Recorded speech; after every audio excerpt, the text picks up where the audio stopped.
Why do you seem so scared? All I wanted to do was play with you.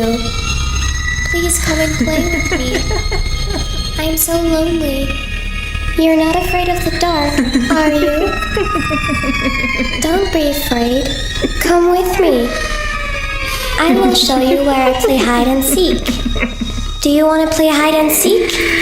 You hide, and I'll find you.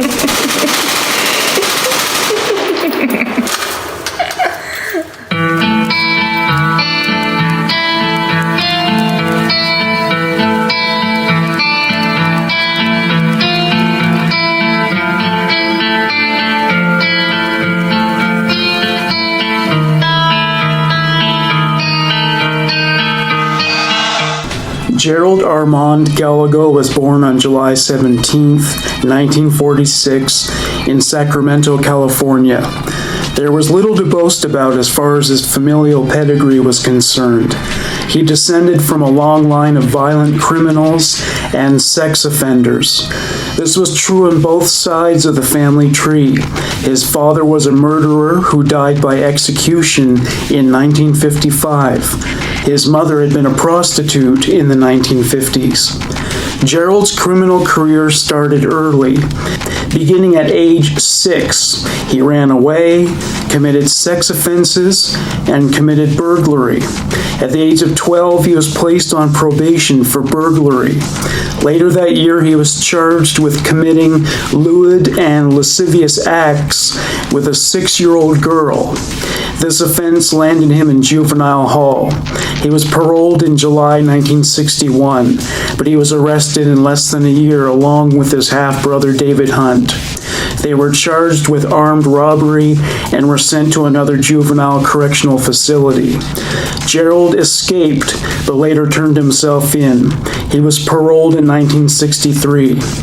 He wasn't much of a scholar. He was suspended from Sacramento High School in December 1963. His behavior was in violation of the school's rules. It didn't help that he received 5 Fs. At the time, his probation officer judged him to be a habitual truant, though his suspension wasn't for absences alone. He was also habitually late, used profanity often, and committed other transgressions on campus. This is a quote from his probation officer's report. His social traits were all listed as failures. He currently typifies a hard-shelled young man who evidenced little motivation for improvement, remorsefulness, or insight. Gerald's lawlessness continued into adulthood. He would brag to his friends about getting away with committing crimes. Such offenses included stealing cars and robbing drugstores. He and his half-brother David were arrested on October 25, 1969, as their robbery of a motel was in progress. They escaped from the Solano County Jail with another inmate soon after. They were recaptured 4 days later in San Francisco. Gallego was sentenced to 5 years to life in state prison. He served at Doyle Vocational Institution before being transferred to the California Medical Facility in Vacaville to undergo treatment for depression.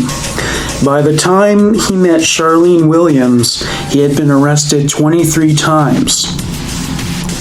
Charlene Williams' early life was a stark contrast to that of Gerald Gallego's.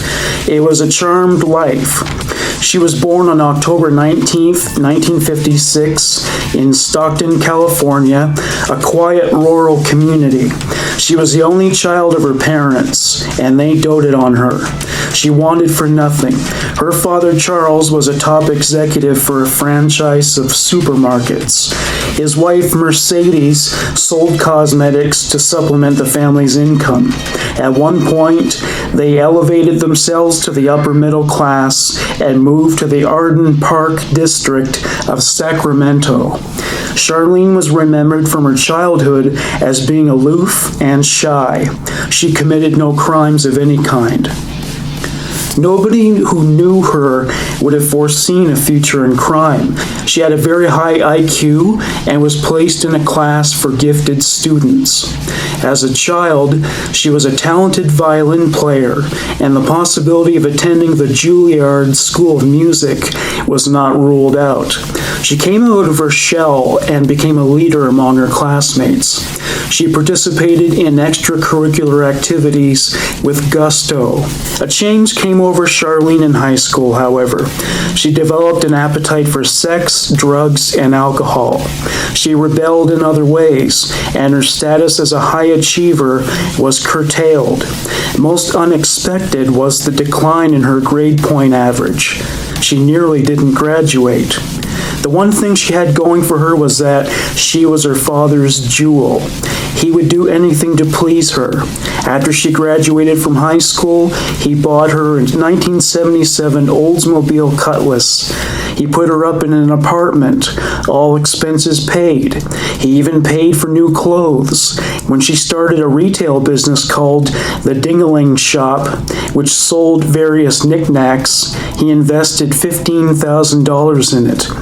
Adjusted for inflation, that is approximately $64,020. She was still his little girl and had him wrapped around her finger. Unfortunately for him, her preoccupation lied elsewhere by this point. Gerald Gallego was a ladies' man. He knew how to lay on the charm. He would later abuse them. Nevertheless, the trap he set for them was magnetic. To quote one ex-girlfriend, he was the type of guy any girl would want. He was described by other women as Mr. Macho. For a time, he worked as a bartender in Sacramento, and he regularly fielded calls from the women he dated.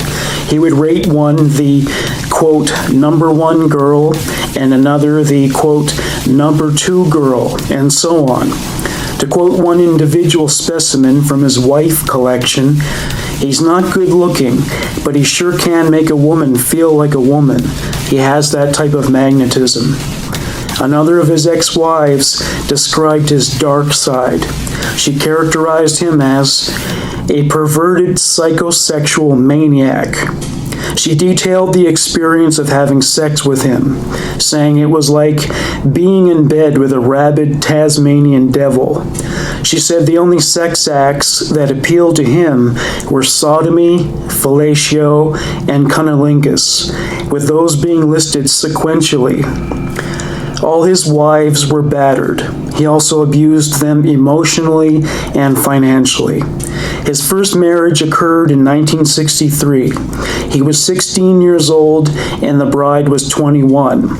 They had a daughter named Krista in April of 1964. This marriage didn't last long, what with Gerald beating his wife with his fists and a hammer. After they separated, they engaged in a fierce custody battle. Gerald won custody and then sent his daughter to live with his mother.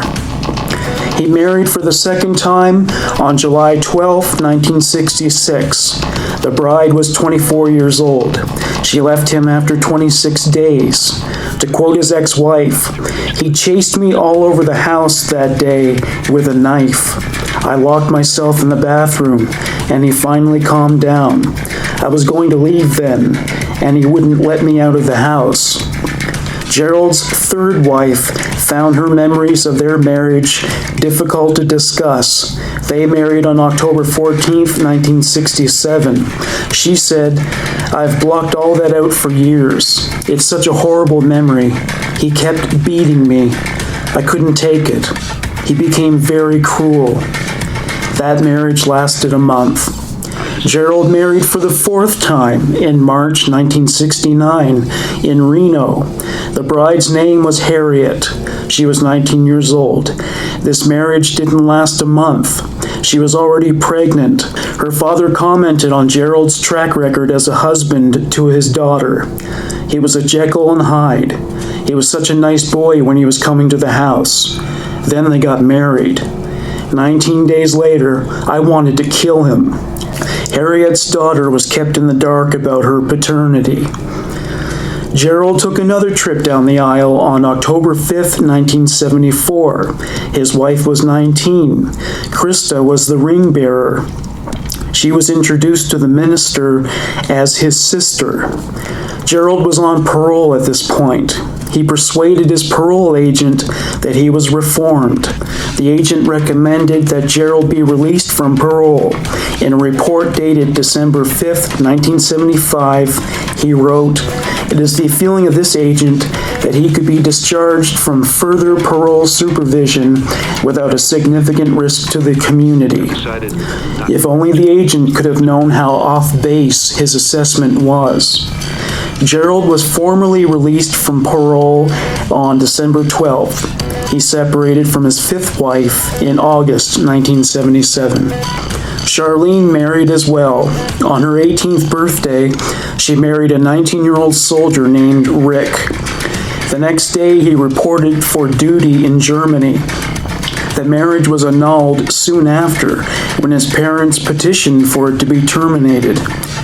The Charlene Rick met was not the same woman by the time he left for Germany. When he met her, he was attracted to her because she was, in his words, very quiet, softly spoken, very graceful. Her manners were perfect. He describes the way in which she changed shortly before their wedding. She had a hairdresser cut and style her hair. She began using makeup, and she started dressing with flair. She didn't respond to any of his letters. The annulment was granted on May 5th, 1975. Charlene went to university, majoring in psychology, but dropped out after one semester. She married again on October 29th, 1976. Her groom, Elliot, was a former soldier. They met in high school and dated intermittently. Their marriage was brief and tempestuous. They both developed serious health problems, her with bronchial asthma and him with epilepsy. Elliot said she used the asthma as, quote, a crutch to lean on if something didn't go right. He has admitted to using drugs and alcohol at the time and insisted that Charlene also partook. He recalled one incident when they smoked marijuana at a party that was spiked with PCP. He said Charlene tried LSD. He said she once attempted suicide by swallowing pine sol. To quote Elliot, she opened the doggone thing up and stuck it in her mouth. That's when I knocked it right out of her mouth. Otherwise, she would have drank it. Elliot considers Charlene's parents to be partly to blame for the demise of their marriage. To quote Elliot, they were more or less interfering with their marriage. They were trying to tell me what I could do, what I couldn't do. They kept pushing and pushing, causing problems. Charlene and Elliot's marriage was formally dissolved on May 25th, 1977. In fall of that year, a fateful meeting took place. Charlene Williams met Gerald Gallego. 1 month shy of her 21st birthday, Charlene went to the Black Stallion card room for a premature celebration. She met Gerald there through one of his relatives. To quote Charlene on her first impression of Gerald, I thought he was a very nice, clean-cut fellow. Gerald made sure to put his best foot forward, coming across as charming, attentive, slick, muscular, and intriguing. She was thin, petite, and cuddly, his type exactly. Still the perfect gentleman, he asked her for her phone number. She was flattered that he asked and gave it to him. The next day, she received a dozen long-stemmed red roses from him. A card was attached, which read, "To a very sweet girl, Jerry." That was all it took. Charlene was smitten, and it was on Gerald's agenda to take full advantage. Only a few weeks later, they were already living together. He moved into her duplex. This was when the real Gerald Gallego came out to play. Once he had them, he moved in for the kill, almost literally. Before long, he became domineering and demanding toward Charlene. As she said in court years later, I was supposed to do what I was told. He started to abuse her emotionally. He would criticize her personality and mannerisms. She sported what was at the time a trendy hairstyle, but he ordered her to have it restyled with bangs and to wear it in pigtails, schoolgirl style. Her clothes were fashionable, but he decided he didn't want her wearing them. He forced her to wear jeans and t-shirts. He even changed the way money was handled. She was working at a grocery store, and she had to hand all the money she earned to Gerald. All he contributed was money he made on occasion from playing cards. According to Charlene, the relationship's most serious problems emerged in the bedroom. She enjoyed sex as much as the average woman, and she did all she could to please Gerald. It was never enough. When he pulled away, dissatisfied, he blamed her. One of the problems was Gerald's potency. In those pre-Viagra days, he had difficulty getting it up. He blamed Charlene. They would attempt almost every position in the Kama Sutra, but he remained flaccid. He would become angry. He would insist that errors on Charlene's part were to blame. He wasn't especially interested in whether she enjoyed their sex life. If he wanted to have sex in a way that caused her physical pain and she complained of discomfort, he would say, "That's just too damn bad." Not only was their sex life frustrating for Charlene, but Gerald's other behavior in the sexual arena vexed her as well. He had a roving eye and didn't hesitate to compare her to other women. He made it abundantly clear to her that he didn't consider her to be a number one girl. He greatly enjoyed ranking her near the bottom. If he were in more benevolent spirits, he might place her at number 2. Charlene assumed she would never be number 1 to him.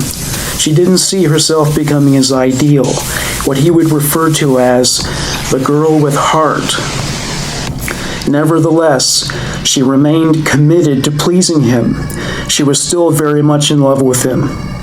What she didn't like about the 2 men she married was that they were weak, mama's boys, or at least that was her perception of them. She loved Gerald's strength and confidence. She liked it so much, she was willing to tolerate his more unsavory side. She even believed that he would ask her to marry him at some point. December 1977, Charlene bought a .25 caliber FIE automatic pistol. Spring 1978, Gerald moved out of the duplex. He returned a few weeks later. During his time as a free agent, he gave some serious thought to his sexual fantasies. He decided they were of the type he would enjoy sharing with Charlene. When he returned to the duplex, he said to her, "I have this fantasy about having girls who would be there whenever I wanted them and do whatever I wanted them to. They have to be young, too, ripe for the picking." Charlene said to him, "That'll only happen in your dreams, Jerry." She did assume that these fantasies were the product only of wishful thinking. She didn't consider them to pose a threat to anybody. She also considered such women to be her competition, hence her other reason for reacting that way to his enthusiasm. Gerald was dead serious. April 1978. Charlene and Gerald went with their parents to the annual grocer's banquet. Charles introduced Gerald to a business associate from a local meat company. This was done to help Gerald find work. Gerald soon started work as a route driver. Before he started his job, he was renting an apartment and living with his daughter Krista, who was by then 14. 2 days before starting work, a friend of Krista's named Angie, also 14, visited for a couple of weeks. Years later, Angie told authorities that Gerald molested her twice during her visit. While Gerald explored facets of his sexuality, Charlene did the same. She was 21 and was now interested in exploring bisexuality. One of her ex-husbands said she fantasized about being raped by another woman and about going to bed with a prostitute. In summer of 1978, she had her first sexual experience with a female. Gerald happened to come by and he caught them.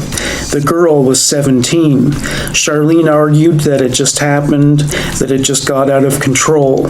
Gerald flew into a rage. He was vehemently homophobic. It was a blow to his ego, since he felt that he should be more than enough to a woman.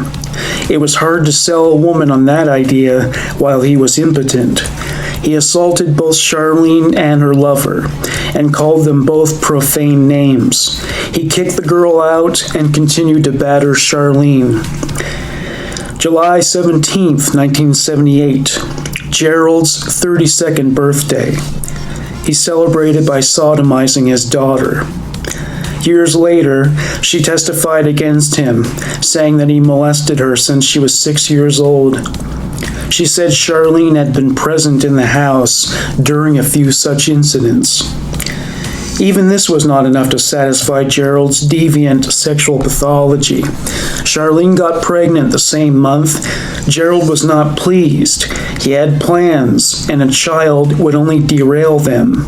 After she gave him the news, he said, "Why the hell didn't you do something so you wouldn't get pregnant?"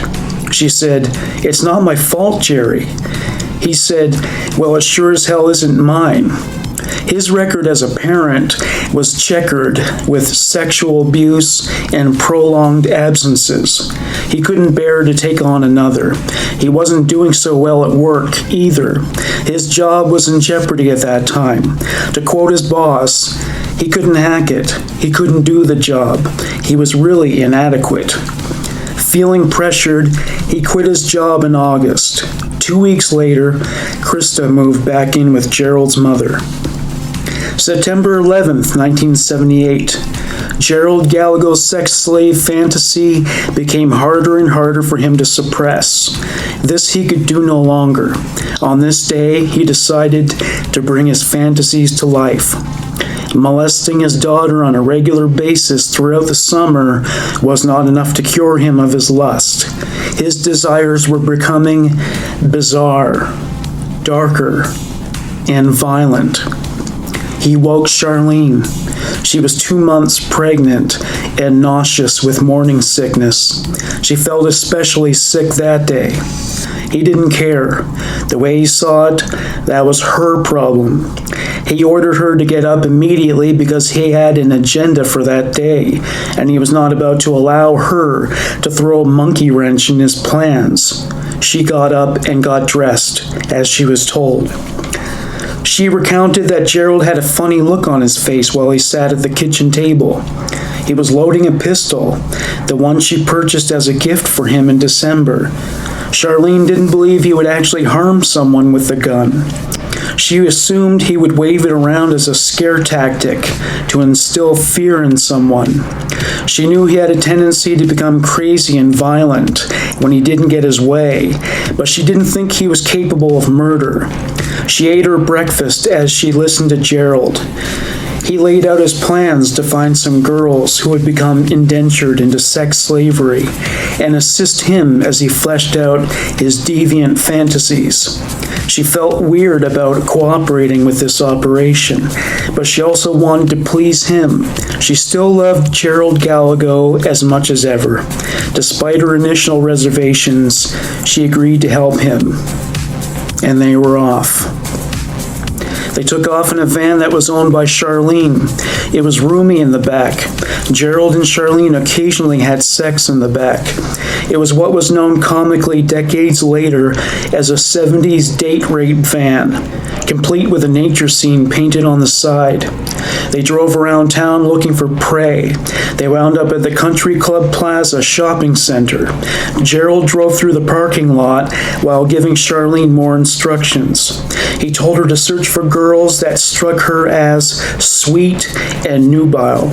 She was to lure them to the van without using violent tactics. He would take it from there. While she went looking for girls, Gerald went to a store and bought adhesive tape. The goal was to find the kind of girls who would volunteer to become sex slaves. Charlene's idea of bait was to invite them to smoke marijuana with her. It took her a long time due to her trepidation. Gerald became impatient and tracked her down in the mall. He poked her sharply in the side and said, "What the hell are you doing? Not what you're supposed to be." She was startled. She also didn't expect him to risk blowing his cover by discussing their plans with such volume. She said, "I'm trying, Jerry." He said, "Try harder, bitch. I'll be waiting. Don't let me down." He left, and once again, she was left alone to continue the hunt. She was intimidated by Gerald as always, and she was uncomfortable about prolonging the undertaking. She saw two girls that struck her as being the type who would enjoy the kind of sex play Gerald had in mind. They were young and pretty, similar to Charlene and Krista. Definitely the type he liked. They looked like they were in their late teens or possibly younger. Charlene said to them, "Hi, you girls want to smoke some pot?" They were eager to join her. She led them to the car. The girls were named Rhonda Scheffler, 17 years old, and Kippy Vaught, 16 years old. While Gerald waited for Charlene to return with the girls, he experienced some second thoughts. After all, if he carried out what he had in store for them, there would be no turning back, no way to undo what would be done. But when he saw Rhonda and Kippy, all his reservations fell away. He would act on his fantasies and accept the consequences, whatever they would be. Rhonda and Kippy stepped into the rear of the van, looking forward to getting high. They sure didn't anticipate looking down the barrel of a .25 caliber pistol. When they looked up, they saw a man who was dead serious. The girls were terrified. He took full advantage of their vulnerability by ordering them to lie face down on the floor. He used the adhesive tape to bind their hands and feet. It was Charlene's charge to keep an eye on them, to ensure they remained quiet and docile. Gerald drove them all to an area that promised privacy and isolation. He was now at variance with society, and he brought them to an area where society was unlikely to intrude. Charlene was completely obedient, sitting where he told her to and keeping an eye on the victims. He stopped at a town called Baxter, which was located amid the Sierra Nevada mountains. Once he found an isolated stretch of forest, he stopped. He got out of the driver's seat and approached Rhonda and Kippy. He cut the bindings from their ankles and helped them out of the van. He ordered them to start walking. He guided them in a direction away from the road to a spot that was thick with trees that would conceal his activities from outsiders. He said to Charlene, "Wait here." While she waited, he followed the girls. He brought a sleeping bag, blanket, and the gun. Charlene waited for hours. At dusk, Gerald returned. He was not accompanied by the girls. He shot Charlene a stern look that implied that he did not want to discuss what happened. He ordered her to drive back to Sacramento, and off she went. He returned to the girls. The temperature in the mountains dropped considerably. Realizing this, Charlene returned to the spot Gerald brought her to. He was relieved to see her since it was so cold he could see his breath. She asked him where the girls were. He said, "You'll see." They drove into the woods. They stopped once they reached a clearing. Gerald got out and disappeared into the forest. When he returned with the girls, he guided them into Charlene's car with his gun. Charlene has described their appearance at that point in time as disheveled, disoriented, and dirty. Gerald sat beside them and told Charlene to start driving. He told the girls, freshly kidnapped and violated, that everything would be fine. His idea of assuring them of their safety was to say, "We're just going to make it harder for you to get back." He directed Charlene to drive to a dirt road in a rural community. He shouted, "Here," and she stopped immediately. He told the girls to get out and joined them. He said to Charlene, "Turn up the radio all the way and don't turn around." Charlene turned up the volume as far as it would go. She heard several loud sounds that sounded like pops.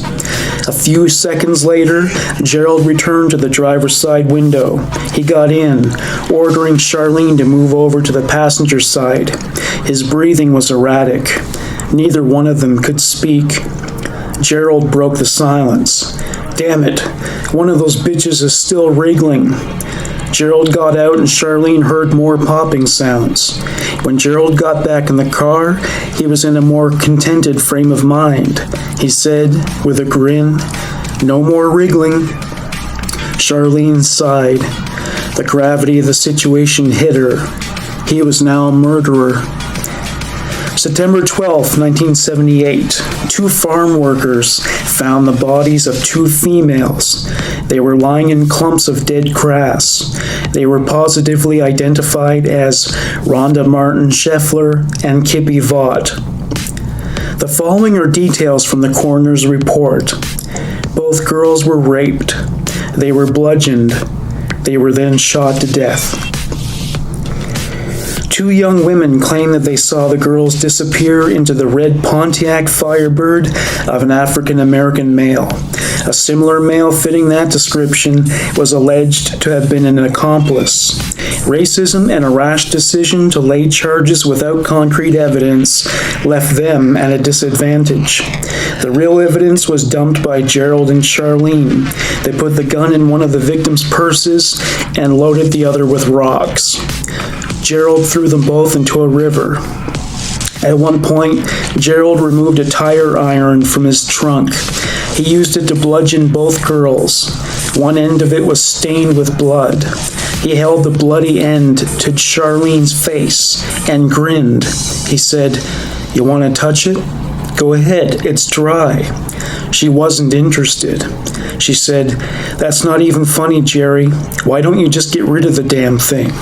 He laughed and said, "Good idea." He threw it into the river. Gerald demanded that Charlene get an abortion. She wanted to keep the baby. She tried to talk him into it. "Don't I have a say in this, Jerry?" He said, "Sure you do, as long as it's the same as mine." She regretted the procedure. Gerald felt he did them both a favor. They both paid a visit to Gerald's mother's house. He did not receive a warm welcome. By then, Krista had reported the sexual abuse to the authorities. It was well known by the rest of his family, and their disappointment in him was palpable. The complete accusations included charges of incest, sodomy, oral copulation, and unlawful intercourse. The detective who interviewed her was highly intuitive after his many years of experience and concluded that Krista was telling the truth. He fully intended to arrest Gerald in the event that he turned up at her house. Gerald's mother, Lorraine, was urged by the detective to give Gerald up in the event that he showed up at her house. She tried to talk Gerald into turning himself in. Gerald bluffed, telling her it was the right thing to do. Lorraine's husband, Ed, returned from work. He was well aware of what Gerald did to Krista, and he was outraged. He flew into a rage and shouted at Gerald, "You son of a bitch." He grabbed a rifle from his tool shed. "I'm gonna blow your damned head off." Gerald grabbed Charlene and ran to the van. They sped off. September 30th, 1978. Gerald and Charlene were married. His sixth marriage and her third. Gerald legally changed his name to Stephen Robert Fale. He used this name when it was necessary, like when he needed to get out of a bind. October 9th, 1978. A warrant was issued for Gerald's arrest. The felonies included incest, sodomy, and oral copulation. His bail was set at $50,000. Adjusted for inflation, that is $199,2020. Gerald's next move was to move him and Charlene to Houston. Her father used his business contacts there to line up a job for Gerald. He worked as a bartender. He did not want Charlene to work. He felt that her financial contribution was a threat to his masculinity and authority. Her superior intellect also made him insecure. Gerald left his job tending bar after an altercation with another bartender. They moved to Reno, Nevada. Once again, Charles Williams got him a job, this time as a truck driver for a meat plant. Charlene accepted a position at another meat plant. They were experiencing the same problems in the bedroom. He was unable to achieve an erection, and as usual, he blamed Charlene for it. He would grouse about it, saying she was too fat, too skinny, sexually incompetent, and unwilling to do what it took to satisfy him. Occasionally, he would force her to try various positions, natural or otherwise. She would on occasion try to come up with new ways to please him. Nothing worked. Gerald quit his job after a month. June 24th, 1979, Father's Day. Once more, Gerald and Charlene were on the prowl for fresh blood. They took to the streets of Reno in their van. They stopped at the Washoe County Fairgrounds. This time, Charlene carried the gun in her purse. She went looking for the kind of girls Gerald liked, the ripe and ready ones, as he called them. They were both armed. He carried a .44 caliber handgun in his jacket pocket. Charlene found a match. Brenda Lynn Judd, 14 years old, and Sandra K. Cawley, 13. They were not only attractive and young, but streetwise and precocious. Charlene showed them some handbills. She said, "If you girls want to make a few bucks, all you have to do is stick these on car windshields." The girls had some time to kill before their ride was scheduled to arrive, so they accepted the job. The girls followed Charlene to the van. Gerald intercepted at another angle. By the time they noticed him, he was pointing his gun at their faces. He grinned mischievously, saying, "Care to go for a little ride?" A mattress had been added to the back of the van. He forced the girls to lie face down on the mattress. He bound their hands and feet. As before, Charlene sat in back with the girls, keeping an eye on them as Gerald drove off. Charlene lied to the girls, saying everything will be all right. Along the way, Gerald stopped at a building supply store. He bought a silver-bladed shovel and a hammer. They drove on. While en route, Gerald made Charlene take the wheel.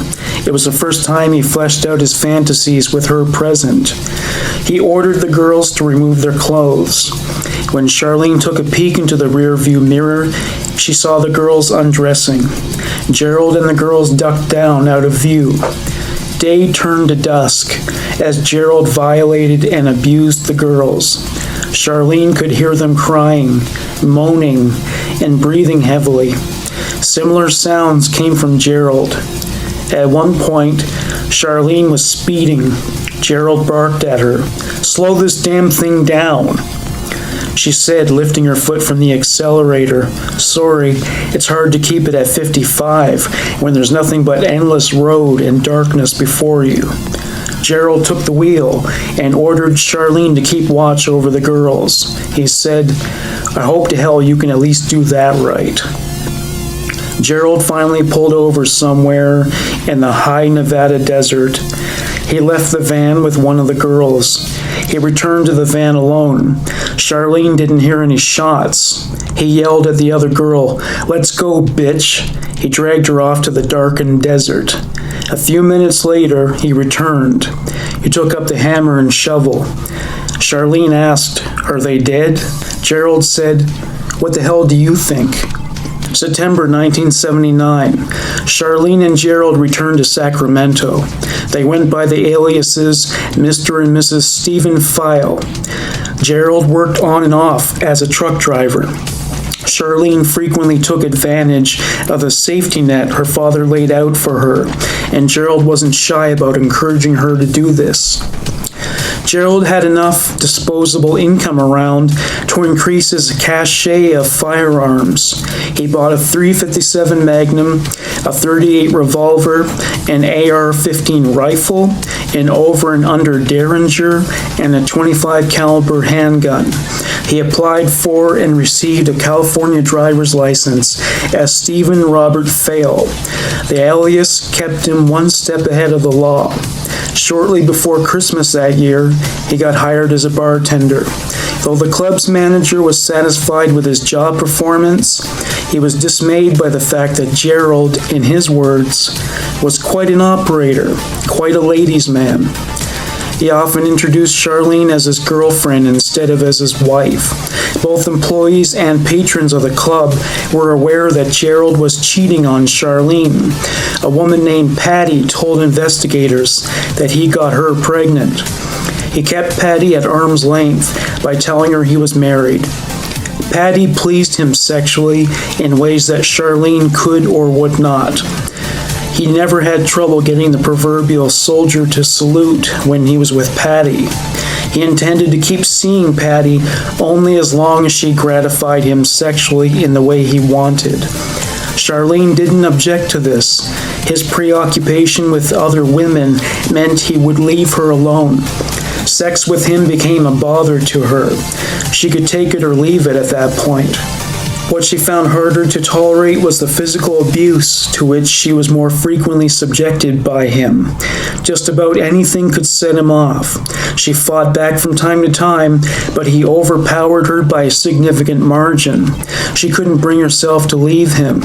They broke up occasionally, but she was a slave to her heart, and it was bound by his shackles. March 28, 1980. Charlene, at Gerald's request, bought a .25 caliber Beretta pistol. April 24, 1980.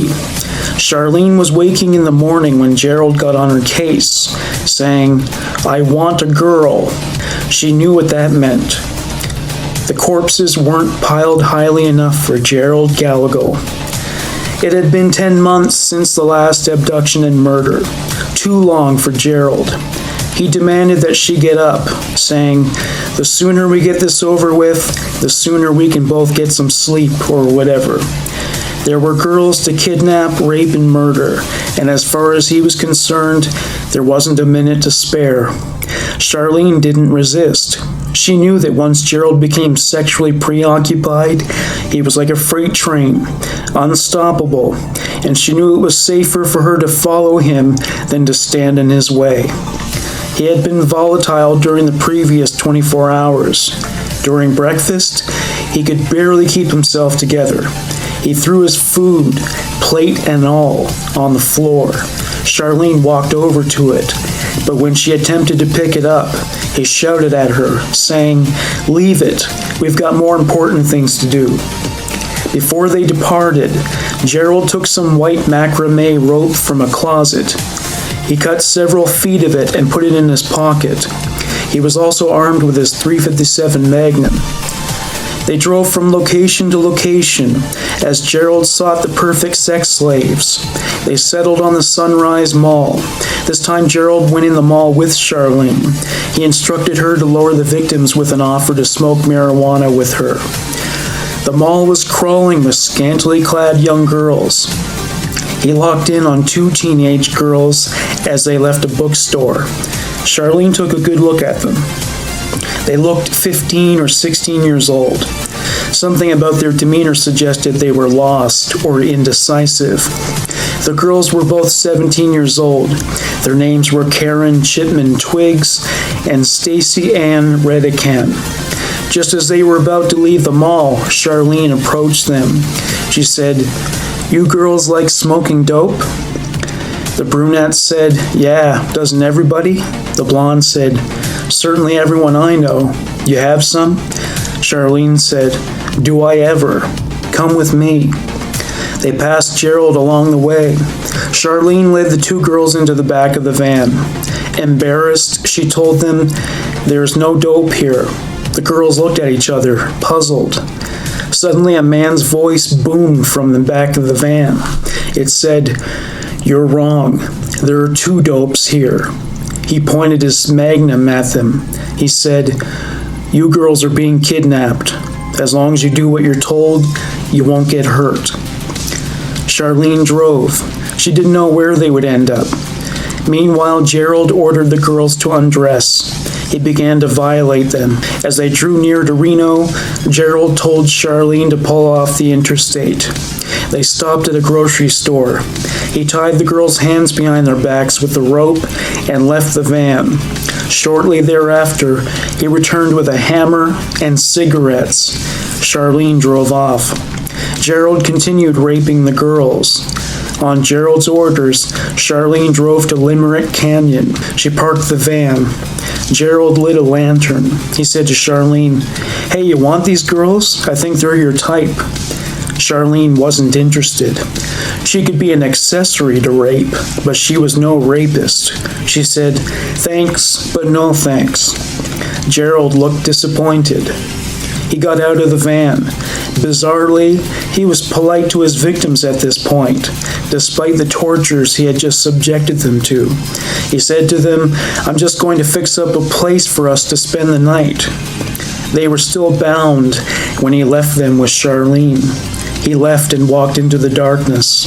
One of the girls asked Charlene, "Is he going to kill us?" Charlene lied, saying, "No, everything will be just fine. You'll see." When Gerald returned, he grabbed a shovel and hammer. He pointed to one of the girls and said, "Let's go." He ordered Charlene to watch the other girl. He handed Charlene the magnum. He walked away with a sex slave in tow. Moments later, he returned and took the second girl away, shovel and pistol in hand. He returned alone. He said to Charlene, "Come take a look, Charlene, see where the girls are." She said, "I'd really rather not." Not seeing the corpses made the situation a little easier to withstand. Gerald said, "I'd really rather you did." She knew she could deny him nothing, so she followed him to where the bodies lay. She thought she saw one of them move, and she was alarmed. Gerald reassured her, chuckling, "Don't worry, they're good and dead." This didn't have the intended effect on her. She said, "Can we go now, Jerry?" He laughed and said, "If you insist." Once they arrived at the van, he commanded her to clean it up. He didn't have to tell her twice. His body count was now at 6. July 27, 1980, the bodies of Karen Twiggs and Stacy Redican were found in a shallow grave by picnickers. By then, coyotes had torn at their flesh. These findings were included in the autopsy report. The victims had been raped. Massive and fatal head injuries were visited upon their heads by a hammer or hammer-like instrument. One victim's hands were tied behind her back. The other victim's hands were missing. The coroner speculated that this was due either to decomposition or animal predation. Dental records confirmed their identities. Charlene became pregnant again. This time she would keep the baby, whether Gerald objected or not. This time he didn't protest. He decided that an image of dear old dad would be an asset to his facade as a normal, law-abiding citizen. They got married again, this time in Reno, as Mr. and Mrs. Stephen Fail. She may have wanted her baby, but Charlene drank alcohol and used cocaine during her pregnancy. They planned to take a trip to Oregon with a couple they had befriended. This was not to be. Due to some misunderstandings and physical abuse directed at the female of the other couple by Gerald, the couple opted out. The Gallegos went to Oregon alone. June 7th, 1980. They settled on Gold Beach as their destination in Oregon. It was not a happy trip for either one of them. They argued constantly. The fights were bookended with lengthy silences. Charlene wished she were coping with the complications of pregnancy at home. Gerald wished he was with another woman. He found one. A woman was walking by the side of the road alone. He wasn't thrilled about the fact that she was pregnant and showing, but he would settle considering the lack of alternatives. Gerald said to Charlene, "Let's give the lady a lift." She said, "Let's not. Can't you see she's pregnant?" He said, "So are you. You ought to know by now. I like my women pregnant." The woman's name was Linda Aguilar. She was 21 years old and 4 months pregnant. The van pulled over and she heard a man's voice say, "How about a ride?" The couple seemed nice and normal enough. She said, "Sure, why not?" Charlene was especially appalled by this choice of victim. Being pregnant herself, it struck her as especially cruel. At one point, she engaged in small talk with the woman about her pregnancy. It was the one victim Charlene felt the most empathy for. Naturally, these feelings were alien to Gerald. He said to Charlene, "It's time." As he saw it, there was no time to waste with pleasantries. Charlene knew it wouldn't do any good to object. Inwardly, she dreaded the fate that was about to be visited upon Linda. Outwardly, she was too much of a coward to intervene. Gerald ordered Charlene to take the wheel. When she assumed driving duties, Gerald climbed into the back of the van. He stuck his magnum in Linda's face.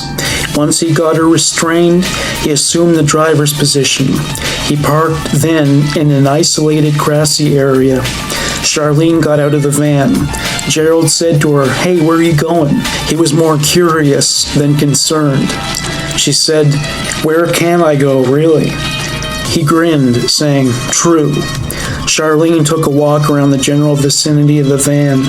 She just could not bring herself to watch him rape and kill a pregnant woman.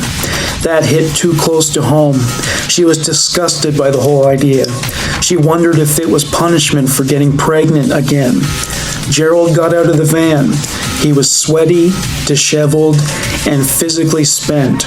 He said to Charlene, "I gave it one hell of a try. Pregnant women can be a bitch when it comes to putting out. I guess you'd know something about that, wouldn't you?" Charlene was not amused. She said, "The father of that baby is probably looking for her."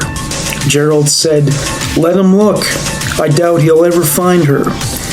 They got back into the van. Charlene gave Linda her clothes.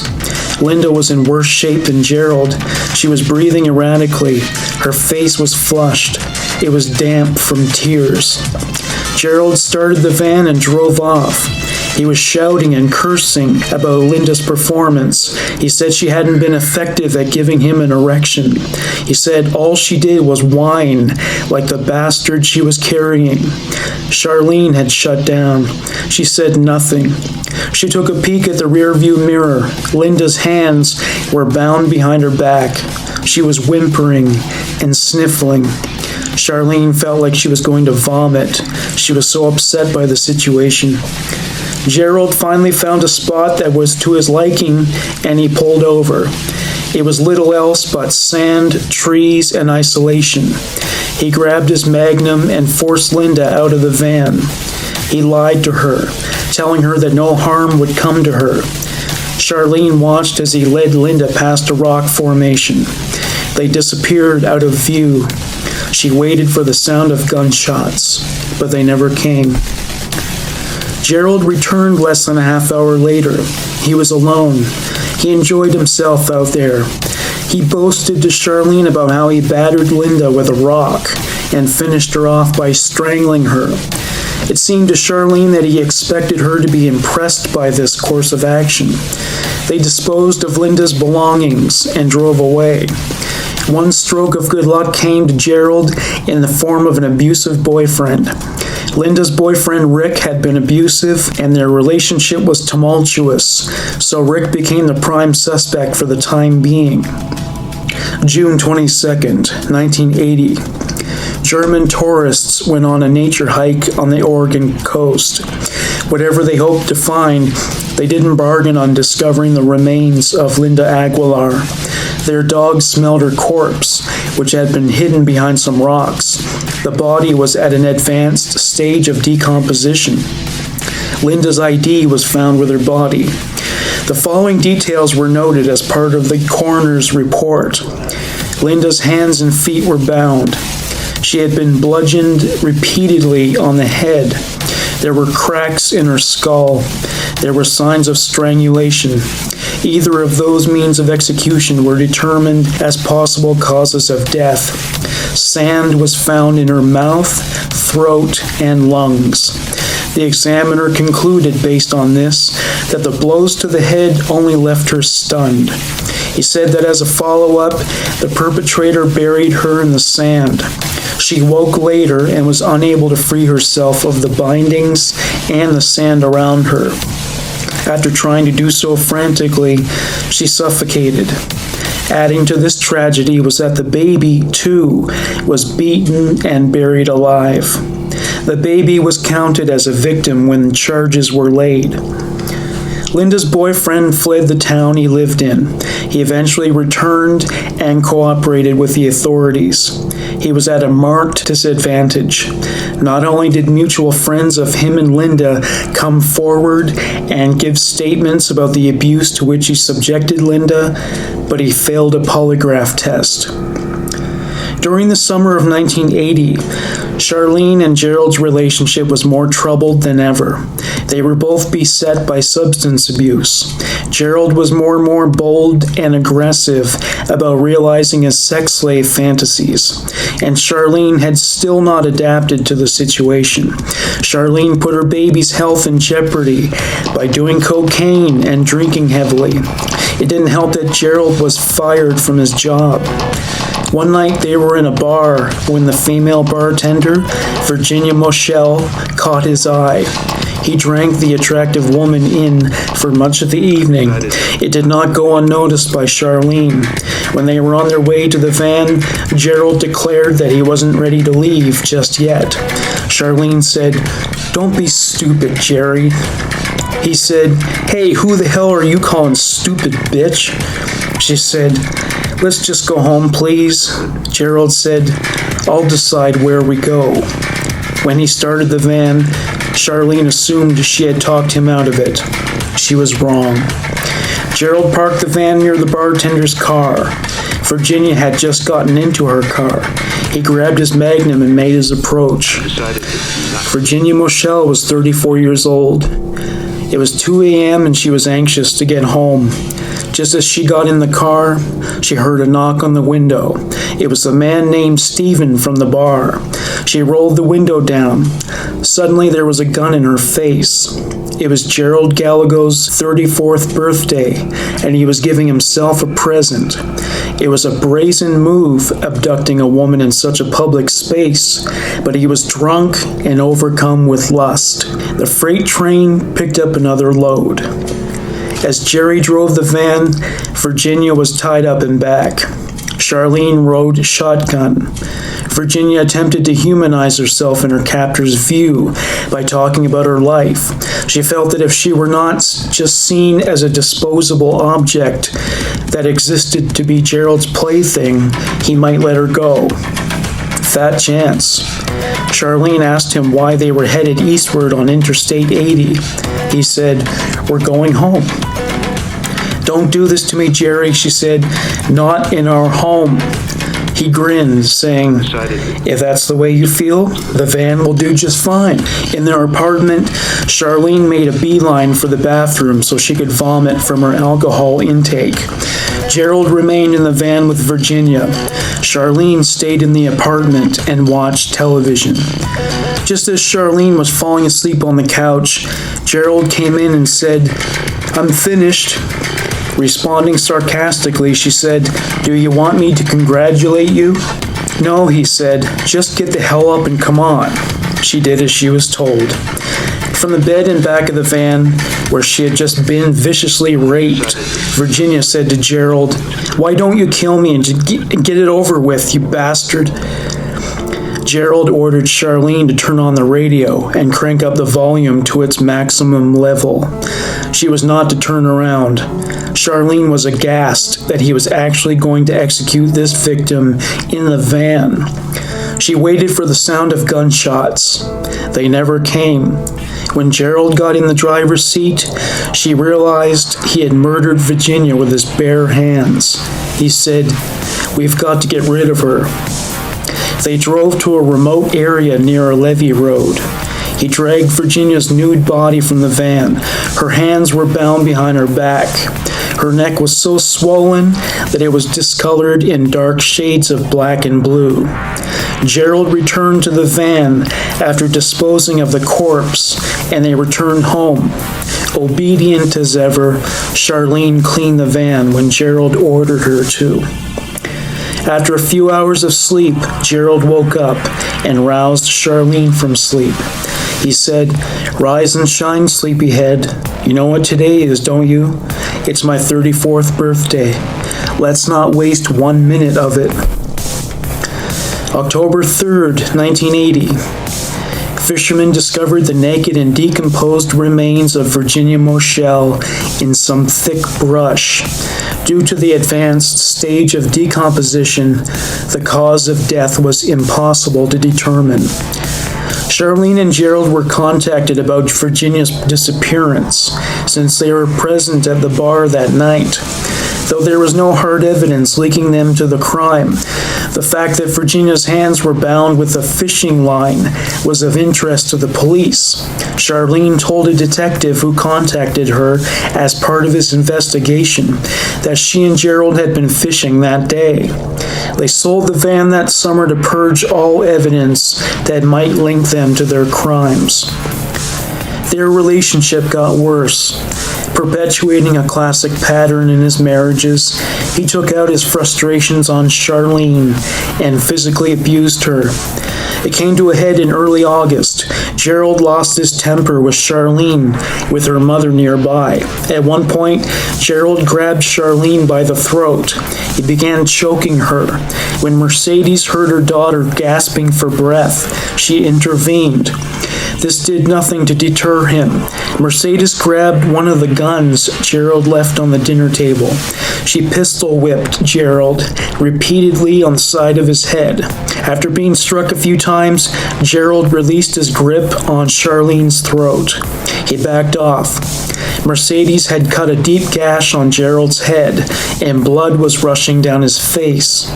Incredibly, Charlene felt sorry for Gerald when she saw he was bleeding and rushed to his aid. Their relationship continued its trajectory through the downward spiral. In September, Charlene packed up and moved in with her parents. They drifted apart. Gerald quit his job and moved out of the apartment. He moved to Oregon with Patty and made sure to inform Charlene. This made her jealous. Patty moved back to California after only a few days. Without Charlene's father around to help him find work, he had to apply for jobs on his own and was out of luck. He told Patty he intended to commit some robberies and he didn't want her to be involved. He asked a female acquaintance to spread a rumor in Sacramento that Stephen Fail had been killed in an accident. He returned there in fall. On October 7th, he leased an apartment. He began seeing Charlene again. By the time November rolled around, they resumed their routine of kidnapping, rape, and murder. One evening, they picked up her car at her parents' home and took to the streets. Gerald was famished for flesh and blood. As he said to Charlene, "I'm getting that feeling." He was fueled by alcohol, which motivated and emboldened him even more. Charlene made a half-assed attempt to talk him out of it when she said, "You've had way too much to drink, Jerry. Why don't we just call it a night? We can go to your place." This hardly struck him as some kind of consolation prize. He said, "And do what? I sure as hell can't get what I want from you. Never have. Now damn it, get me a girl. She drove around from place to place as Gerald was on the lookout for potential victims. He found his prey at Arden Fair during the early morning hours of November 2nd. He saw a young couple walking hand in hand, very much in love. From his point of view, it was a sex slave with a male companion serving as an obstacle that needed to be removed. He ordered Charlene to park. He took up the Beretta and got out. Charlene was more uneasy about this abduction. A man was never involved before. She wondered if he might not be nearly as easy to take down as the women were. She was prepared to protect Gerald in any way she could. Their names were Craig Miller and Mary Beth Sowers. They were university students with bright futures ahead of them. They were also engaged to be married. They were leaving a fraternity event at a restaurant when Gerald Gallego stuck a gun in their faces. He was curt, saying, "Let's go." They took the threat seriously and cooperated. One of Craig's fraternity brothers saw the couple in the back of Charlene's Oldsmobile Cutlass. He thought this was odd, since Craig and Mary arrived in their Honda. He walked over to the car and opened the driver's side door to talk to his friends. He took notice of the intimidating man in the front passenger seat.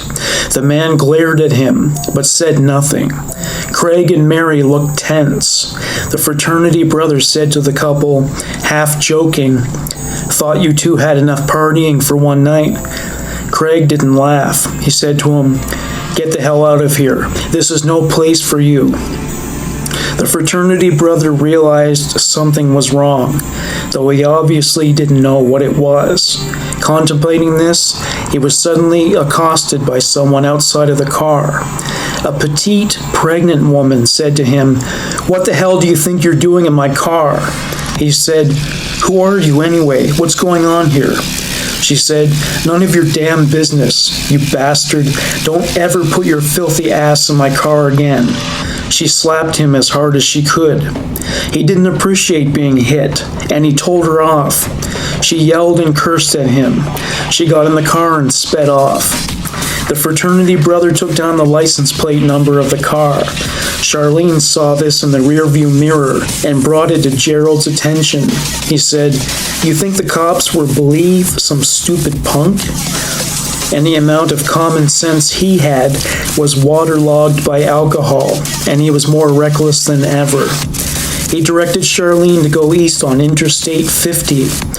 In the meantime, Gerald asked the couple, still pointing the gun in their faces, "Do you two have names?"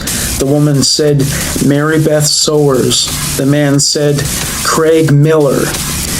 Gerald asked Craig if he had any money. Craig said he had $10. Gerald told him to give him his wallet.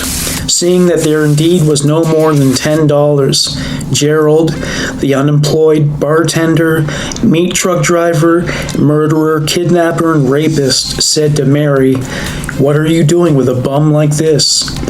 Mary said nothing. Gerald mumbled some expletives under his breath. Charlene turned off from the highway and stopped in the middle of a gravel road, as Gerald instructed. Gerald pointed the gun at Craig and said to Charlene, "You want him?" She said, "No, Jerry, I don't." Gerald said, shrugging, "Can't say I never asked." Earlier, doing what he could to protect his fiancée, Craig told Gerald and Charlene to let her go and do what they wanted with him. Gerald said, "You'd like that, wouldn't you?" "Not a chance." Craig got out of the car. Gerald told him to start walking. He walked no more than 2 paces when Gerald shot him at point-blank range in the back of his head. Having fallen to the ground, Gerald fired 2 more shots into Craig's head. He left his corpse where it fell. Gerald climbed into the back seat with Mary. He ordered Charlene to drive them to his apartment. As Charlene drove them to Gerald's apartment complex, she became jealous as Gerald molested Mary in the back seat. At one point, she heard him say to Mary, "You're going to be my Krista tonight. You want to be my Krista?" Mary stonewalled him. At Gerald's apartment, Charlene watched as he took Mary into the bedroom. He closed the door. Charlene sat on the sofa, pouting. She heard loud voices coming from the bedroom. There was the sound of a headboard knocking against the wall. Gerald and Mary emerged from the bedroom hours later. Charlene was asleep. Gerald slapped her awake. He said, "The party's over. Time to take Mrs. Coed for a ride." Charlene got an eyeful of Mary. Her hair was disheveled. Her makeup was smeared from tears.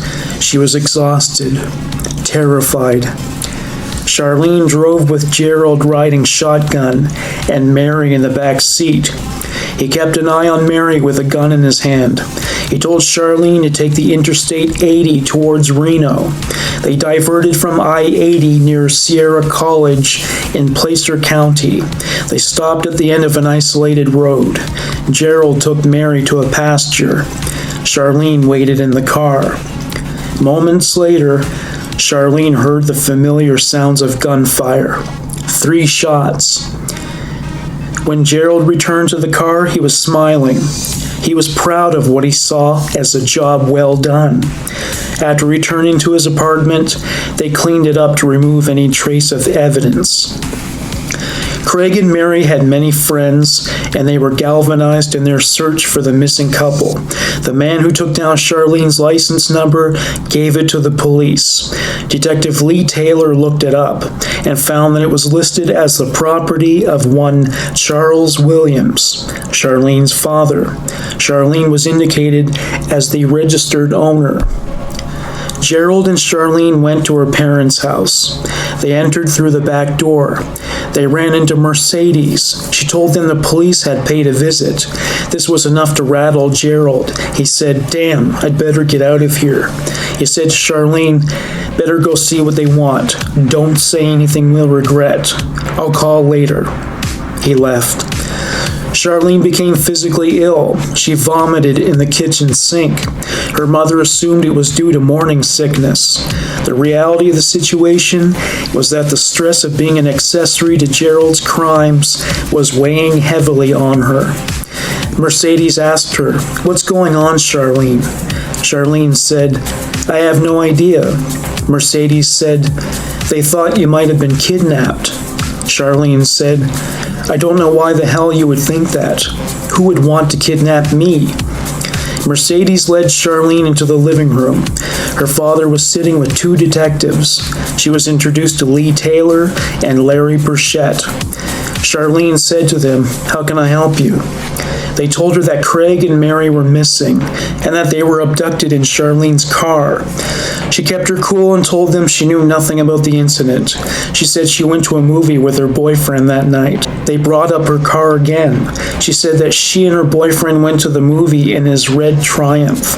The detectives pointed out that the Triumph had been parked outside her parents' home for days. She told them she was highly inebriated and couldn't remember much from that night. They were still unsure about her innocence. They asked her for permission to search her Oldsmobile. She agreed, assuming they wouldn't find any evidence. She and Gerald had cleaned it top to bottom. They didn't find anything.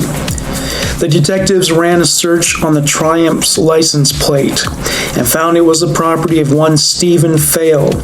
They visited his apartment, but he was not home. They returned to the Williams home to photograph Charlene, but she was not home. They interviewed Charles Williams. The interview was cut short when the detectives were informed through their radio that Craig Miller's body was discovered near Bass Lake. They asked Charles to call them as soon as Charlene got home. Gerald and Charlene were distressed by these developments. They both deflected blame. Charlene said to him, "If only you had contained your sexual desires." Gerald said, "If only you hadn't told the cops anything. They'd have nothing to tie us to any crime."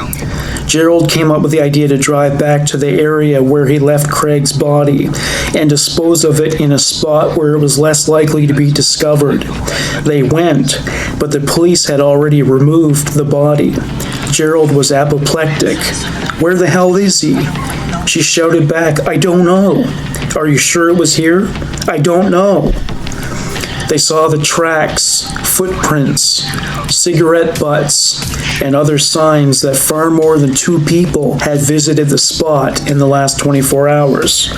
Gerald said, "Damn it to hell, they must have found him. We've got to get out of town, and fast." Charlene said, "And go where?"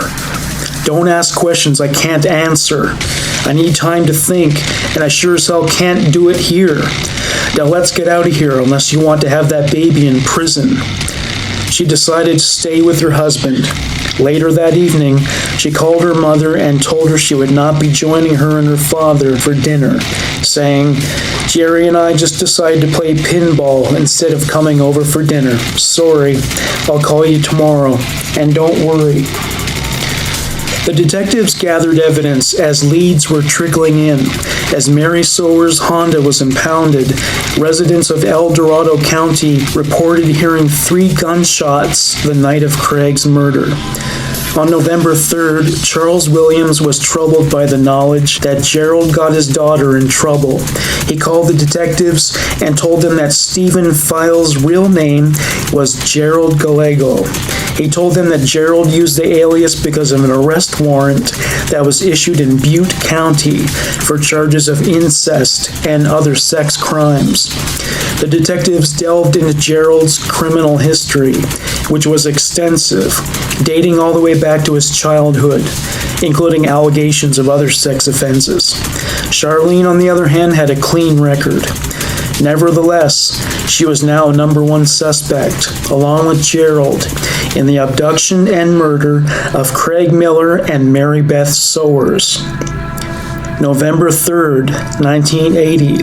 Despite their cooperation with the investigation, Charles and Mercedes agreed to meet Charlene and Gerald in a parking lot in Fair Oaks. They needed money. Gerald said to them, "We're just going to leave for a while." Charles said, "Why don't you turn yourselves in? If this is all a mistake, I'm sure we can get it cleared up." Gerald said, "It's too late for that. You see, they need a scapegoat for this Miller murder. They will somehow try to use that Butte County warrant to try and make me a killer. We can't stick around and let that happen."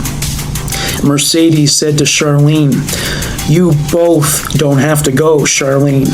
You haven't done anything. Why not let Jerry go somewhere by himself until things cool down?" Charlene said, "He's my husband. I've got to go where he goes. I'm sorry." Mercedes said, "So am I." Charlene told them she was sure the police would find the real killers of Craig Miller. Her parents gave them money and warm clothing. The hunt for the Gallegos went federal when the FBI got involved. They issued a federal fugitive warrant. In the meantime, the Gallegos drove to Nevada. In Sacramento, investigators found bullets in the attic of one of the taverns where Gerald had tended bar. He shot the roof to show off for the benefit of a female patron. Ballistics tests matched the bullets with the ones extracted from Craig Miller's corpse. Gerald and Charlene dumped her car in the parking lot of the Circus Casino Hotel in Las Vegas. Gerald told her to call her parents and tell them where the car was located. Charlene called her parents' attorney. She said to him, "I'm traveling with my husband. Neither of us knows anything about those college kids who disappeared." The attorney wanted more information, but Charlene didn't want to keep Gerald waiting. She also didn't want to infuriate him by giving the lawyer incriminating evidence.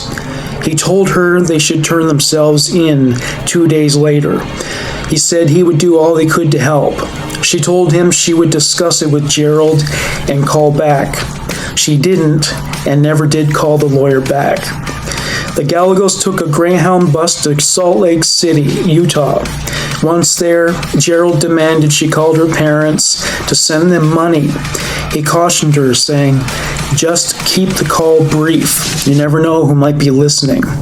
As requested, her parents wired them $500 to a Western Union office in Salt Lake City. Adjusted for inflation, that is approximately $1,520. The money kept them on the lam as they traveled first to Denver, then to Omaha, Nebraska. In Omaha, Charlene called her parents again to request another $500. This time, Charles and Mercedes notified the FBI that they sent the funds to Omaha. They weren't aware at the time that the FBI had them under surveillance. The information about the MoneyGram was sent to the FBI's field office in Omaha. November 14th, Gerald and Charlene checked in at the Hilltown Inn in Omaha as Mr. and Mrs. Stephen Galloway. They indicated that Chico, California was their hometown. They kept a low profile for the next 3 days, rarely venturing out of the motel. November 17th, after eating breakfast, the Gallegos headed to the Western Union office in downtown Omaha. Unbeknownst to them, FBI agents were stationed in and around the office, waiting for Charlene and Gerald to show up. The Gallegos turned up at 11:30 a.m. Charlene walked into the Western Union office as Gerald walked elsewhere. The FBI agents were armed with shotguns, since Gerald was known to be armed and dangerous. As soon as Charlene identified herself to the Western Union clerk, FBI agent Harlan Phillips walked up to her and said, "Charlene?" She turned and said, "Yes?" Phillips said, "FBI, you're under arrest on an unlawful flight to avoid prosecution on a murder charge." Phillips radioed to the other agents to take Gallego. A car full of FBI agents pulled up alongside Gerald. 3 agents, 2 with shotguns, jumped out and ordered Gerald to raise his hands. He raised his hands and was arrested without incident. November 22nd, the body of Mary Elizabeth Sowers was found in a shallow trench in a pasture in Placer County. She was bound and shot 3 times in the head. November 1982, the murder trial of Gerald Gallego, accused of killing Craig Miller and Mary Beth Sowers, began. Prosecuting attorney James Morris said in his opening statement, Gerald A. Gallego admitted to killing a young Sacramento college couple. Charlene agreed as part of a plea bargain to testify against Gerald. Gerald attempted to prevent her from testifying on the grounds of spousal privilege. Charlene reverted to her maiden name. The California Supreme Court ruled against Gerald's attempt to suppress her statement. James Morris told the jury about how Gallego confessed to his mother-in-law, Mercedes Williams, and a former girlfriend in prison, which was lawfully monitored. Gerald said to his girlfriend in December 1980, "I had no idea I'd do something like this. I'm going to try to prove I was strictly out of my mind in court." Morris told the jury what Gerald said to Mercedes Williams. "What it's boiling down to, Mom, is my defense will be a diminished capacity. I was on LSD because I was under the influence. Hopefully would give me a second-degree murder sentence, which would be about 15 years. I would take 15 years in a minute." He said to his ex-girlfriend, "The only thing they can prove for a fact is that it was my gun that did it, and they were in my car that night, and that we ran." Morris emphasized the vulnerable position of Charlene Williams. He told the jury she was dominated by Gerald Gallego, who was 10 years older than her and also had a distinct physical advantage. He described Gerald's homicidal sex slave fantasies. He said of Charlene, if she had any guts or had any heart, she would help him fulfill his fantasy. Mercedes took the stand and her testimony was highly damaging, but not as damaging as that of Charlene. She spoke of the years of emotional and physical abuse. She also detailed his crimes, motivated by his sexual fantasies, leading to the rapes, kidnappings, and murders. She defended her role in the crimes, emphasizing that she was intimidated by Gerald. Speaking of this, she said, "You don't say no to Gerald." January 11th, 1983, Gerald cross-examined Charlene. Taking such an action is one of the reasons why legal authorities do not condone defending oneself in court, as it makes the defendant appear cold-blooded and mean-spirited. Gerald risked bolstering that image by questioning Charlene on the stand. He managed to get her to confess that she confronted him with a gun when he threatened to leave her for another woman. She also acknowledged that she was free at any point in the relationship to leave him. Gerald took the tack of establishing how much Charlene admired him from the moment they met. He said, "You were pleasantly surprised because I did not force myself on you sexually, weren't you?" "Yes, you conducted yourself as a gentleman that night." "And the following morning, what was delivered to your front door?" "A dozen long-stemmed roses with a card, to a very sweet girl, Jerry." He then got her to confess that she tried several narcotics throughout their relationship. The next day, their exchange was markedly more heated. "Mrs. Gallego, I don't know if I've ever asked you this before. Did you kill Craig Miller?" "No, I did not." "Did you kill Mary Beth Sowers?" "No, I did not." "Have you ever killed anybody?" "No, I have not." This incident is clear in your mind, isn't it? Very. Has it always been clear in your mind? Yes, and it always will be. Charlene got choked up. The third day, Gerald continued assaulting Charlene with questions with the intent of incriminating her and casting doubt on her testimony. He said, "I killed Craig Miller?" "Yes, you did, Jerry." "How did I kill Craig Miller?" "With a gun. You were standing face to face. You shot Craig Miller right there in front of the car." "Was he saying anything at the time?" "I don't know. It didn't look like you gave him much chance." Gerald was irritated by this. He said to the judge, "Your Honor, I would ask that the witness answer yes or no, then explain later." The judge said, "I think that question was answered." Charlene said she saw 3 flashes of light when Craig Miller fell to the ground. Gerald said, "So he was falling when 3 flashes of light went off?"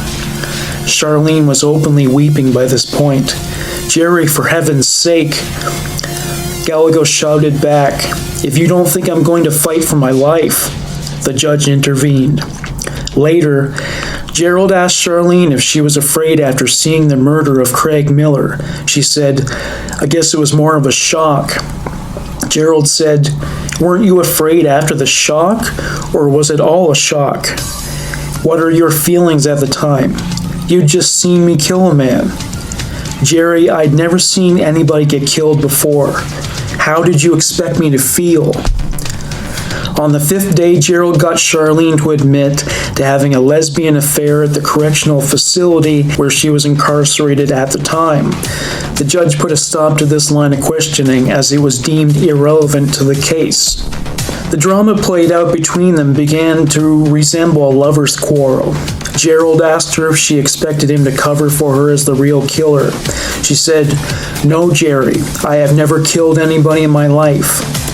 "I can prove that you have, Mrs. Gallego." The jury was told to disregard Gerald's remarks. Gerald asked Charlene if she had ever loved him. She said yes. "What time was that?" "It's been almost 5 years ago." "So you haven't loved me since then?" "Jerry, it was a love that turned into fear. Sometimes one outweighed the other." "Well, did you love me at the time of our arrest?" "No, it was more of a protection. You kept telling me over and over how much you loved me and how much you would take care of me and never let anybody hurt me, which was another lie. You're no longer under my influence or my control or whatever." "No, Jerry, I've been under your control even after being arrested, up until the time when you said, 'Stay in love and you'll stay alive.'" Gerald handed a Thanksgiving card Charlene gave him on November 22nd, 1981, exactly a year after the body of Mary Beth Sowers was found, to the judge. It outlined her feelings for him at the time. This is the message written on the card. Happy Thanksgiving, and may God be with you. Dear Jerry, I know it's been a long time, but with it being Thanksgiving time, I have been thinking of all I have to be thankful for and everything that God has blessed me with. A beautiful son, a loving family, and 4 years of the most beautiful memories in my life. I love you. I always have and always will. I don't know if I'm supposed to, and I know nobody likes it, but I want to write to you. I miss you so very much, and I love you with all my heart. I'm tired of playing all these games, and through the Lord, I have learned right and wrong, love and faith, and to count my blessings. All my love, your pumpkin, Charlene. Throughout the rest of the cross-examination, Gerald accused Charlene of being a murderer and a liar, and she denied both accusations. Gerald took the stand himself. There were several discrepancies in his testimony. He continued to accuse Charlene of being the real killer and insisting upon his innocence. It was all in vain. On June 21st, 1983, he was sentenced to death for the kidnapping and murders of Craig Miller and Mary Beth Sowers. The jury deliberated for less than 2 hours. Mary Beth Sowers' grandmother was pleased with the sentence, saying, "I don't think we could have stood it if it had been anything besides the death penalty." In exchange for her cooperation in Gerald's trial, Charlene was sentenced to 16 years and 8 months as a plea bargain. She was released from prison in 1997. Gerald Gallego was sentenced to death in the gas chamber at San Quentin State Prison. He was later extradited to Nevada and faced the death penalty there for the murders of Karen Twiggs and Stacy Redican. He died of cancer in 2002 while awaiting execution. At a trial in Utah, prosecuting attorney Richard Wagner said of Gerald Gallego, "I guess the worst part of it all is that everyone keeps hoping that maybe there's a little bit of humanity, just a little bit of something worth saving, but it hasn't been shown, not even today. That great macho image hasn't been man enough to acknowledge it." That's a tall order for a human monster. Thank you for listening to Human Monsters. Bye for now.